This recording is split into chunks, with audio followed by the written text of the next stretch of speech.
Yusuf'un sevgisini versin. Amin. Hazreti İbrahim'in bereketini versin. Amin.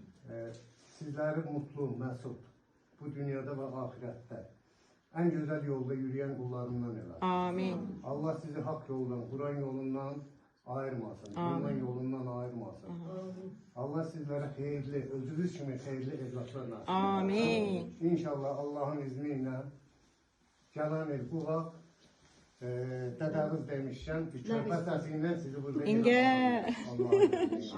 Amin.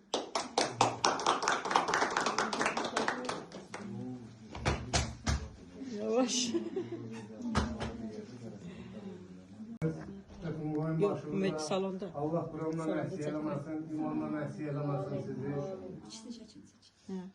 İnşallah Kur'an'ın altından Allah yolunuzu da, bəxtinizi de asın. Amin.